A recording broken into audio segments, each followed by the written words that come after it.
Hello my loves, I'm Ellie Frost. Thank you so much for being on my channel, where we are talking about the multidimensional approach to rapidly and radically healing and transforming during and after narcissistic abuse. Nancy wrote on the channel that June 1st is Narcissist Abuse Recovery Day, which I don't know how I feel about that. It's like, on one thing, it's awesome in terms of people are recognizing it. But I mean, I've been posting recently about how big is this, because what they're saying and how they're diagnosing it is not correct. And if you look at online, they think it's 1%. It is way beyond 1% of the population. Narcissism is one of the most searched words at the moment. It's an epidemic that's bigger than we can imagine. I'm going to go into this video about when you're missing a narcissist, thinking you want them back. But I need to start with something that I think is important. It's really important. This problem, in terms of, it's going to make me emotional, being involved with a narcissist isn't something I think that's funny. I mean, I might make things, fun to listen to, but I don't think it's funny. I don't think we should be taking it lightly. I don't like it when people have got these sort of narc clubs, which they say are recovery groups, but honestly, a lot of it, when I was ill, I don't know now. I don't know now. It's years ago when I was in them. Not for that long, because I didn't see it was positive for me, the ones I found, where people are suing it. My narc is if it's a pet, not something that is so vicious that can destroy your life. I want to remind you that it seems to be what is worrying me a little bit is it seems to be getting normalized and fashionable, like it's trendy, right, to have a narcissist in some way. These people, which aren't really people, they're soul detached, they're not even human at this point, they're operating from an entity of consciousness, different spirits are running through them basically, are so destructive. They cost you so much in your life. I work with people through all sorts of things, right? But if you've been with a narcissist, I'm not talking about someone who's just selfish or egotistical, an actual narcissist, which I've talked about what that is on the channel. You'll know if you've been there. Then you're dealing with one of the most destructive energies on the planet. Yeah? It almost cost me my life twice. It's remarkable. Like, if I actually think about what it took me to come on the other side of it, right? And not just come to survive it, but to be able to be in my full creative power. That was enormous strength, enormous divine protection, enormous courage, enormous, through the hardest things, having to keep going. If that's what's required of people, you see, to be that strong, that is a battle that is so hard, right? Which is why I'm so passionate about Sovereign and the things I do that literally transform me very fast, because I was so obsessed with it. Not because I like talking about narcissists. Honestly, if you'd have told me I'd have to do this, I know when I first got the download that I was supposed to talk about this, I really wasn't that keen. It wasn't like, oh, yeah, that's what I formed my career on. Not at all. But I care about people. I care about us. I care about your authentic power. I care about your sovereign life. I do. I care about you. I care about me. And I care about us as a collective very, very much. I care about that. And for that reason, I'm absolutely happy to absolutely clear this rubbish on the planet through raising people's consciousness, teaching them how to rapidly and radically reclaim their lives and heal and transform. But rather than learning about narcissists, I keep saying, I want you to learn about what healthy looks like, what your dreams could look like. But if you really want to learn about narcissists, maybe search for people who have lost their lives to it, who have been destroyed by their families, who've been destroyed by their partners because of narcissism. Because if you think you've got a handle on if it's a real narcissist, it will go one way to destroy you. And it's very important to remember that you're dealing with something demonic that's dangerous. So part of the spell, when you withdraw and the trauma bond, is that you're going to miss the narcissist. But you don't even know who that person is. And of course, you don't miss abuse. You don't miss who they are and what they did to you. You're missing whatever your mostly unmet needs are. So you might feel lonely, or you might feel you needed them to fix something in the house or do something for you, right? And because there's a separation, you'll forget how bad the pain is. It's human nature. It's why women continue to have babies. because we're wired to forget pain quickly once we've gone through it. So you've got to write down or keep yourself conscious in this game. It's not a game, it was a game of life. You've got to keep yourself conscious and remind yourself, because when you go through a period of withdrawal and then you're healing, right, you'll start reminiscing, because again, in the psychic field, the narcissist is going to project in your energy field the illusion, which is the love bomb, illusion, projection of who you wanted them to be. That's the hook, and that's in the psychic field. Don't be fooled.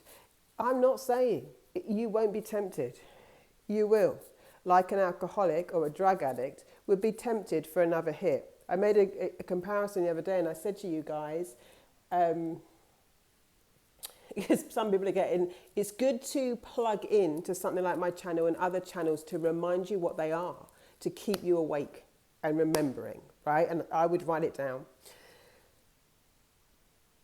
But that's a bit like how an alcoholic or an addict would go to the AA meetings. They'd go there, they meet collectively, they remind themselves of the deal, and then they go. What they don't do is research vodka and tequila and smell it and think about all the alcohol all day.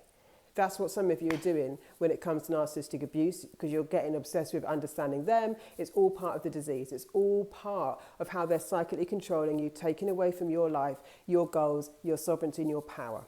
When you're missing them, you've just healed enough often but you haven't fully cleared the psychic tie. So you're romanticizing the love bomb version of them, and you're detached from the brutal reality of what that relationship is. If you look at healthy relationships, how people feel when they're truly in love, that's available to you. This darkness is not life. When I was in these cycles, the worst of them, which again, I had in my childhood, but then I went through a decade of success, of good relationships, nothing like that. I thought I'd healed it. I didn't know, but it's an epidemic. You know, I didn't know that I was also, as a light worker, a very strong target. It wasn't that I hadn't healed it, it's that I didn't know what they were. I hadn't got a name for it, I hadn't got a definition, I wasn't aware of this. So, I mean, the last, I don't know, say starting 6-7 years ago, say 6 years ago, it started exposing this in the narcissistic cycles again. I mean, some of those periods were so dark in my life. If you're here and you know what a narcissist is, if you've just got involved with one, that's where it's headed. It goes one way, which is downhill. And two, it only gets worse.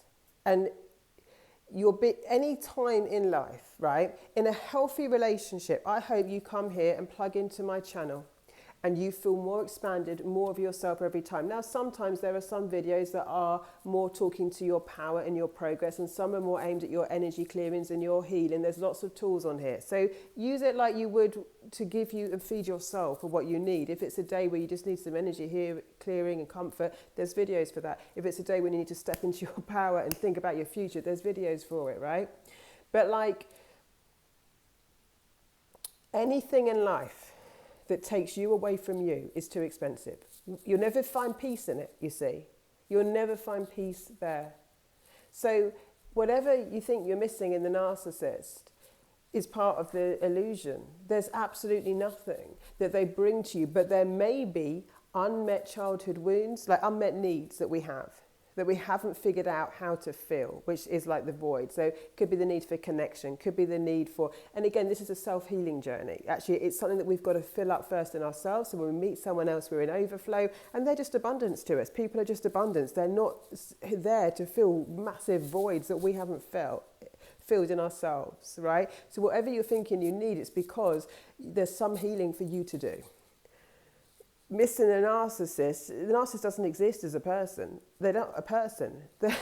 They are putting on an act that they can't sustain in the love bomb stage. Then they're trauma bonding you to form an addiction, because you don't trap if someone would choose to stay with you, you wouldn't need to trap them. They have to trap you in the trauma bond. They have to trap you in these cycles. If you've gotten away, You've got now your freedom. When you first get your freedom, for a lot of people, it doesn't feel expansive when they first get it. It feels frightening because they have got things now they've got to self-source, right? So sovereign, the three pillars of what I teach in this, in narcissistic abuse recovery, is to be self-focused, aware of who we are and how we feel.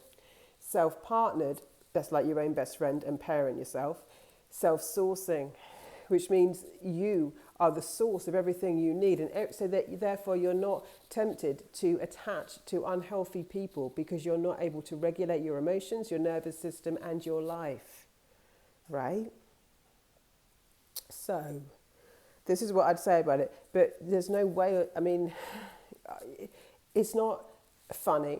I don't think narcissists should be proud of it. I don't think they should be walking around like celebrities, like it should be glamorized. I think it's a serious issue. I think that it is destroying humanity. It's taking people's lives, whether they live or die. Like if you live in suffering, if you live in denial, if you don't live your full expression, if you don't receive love and follow it something that's meaningful and purposeful and enjoy your life most of the time, of course there's going to be bad days, then you're not living. You're barely existing and surviving, and that's not what was made for you. That's not what God intended for you. That's not why you came on this planet. You came to, yes, evolve, but you don't need a narcissist to come into a spiritual awakening. That was always going to happen anyway, right? And we do the work to do that, but you don't need to almost, trauma doesn't help you evolve, you see, because narcissistic abuse is completely about traumatizing you. There's no evolution in trauma. Fight, flight, freeze, and fawn responses actually keep you stuck, you see, whereas a twin flame partner, a true one, or anything that's like a soul contract, a healthy one, that would actually ignite. It could trigger you, but it would ignite you into a greater version of you, your truer version of you, a soul-aligned version of you. Not one that is a controlled slave, which is basically what the narcissist does, extracts your energy and your life force.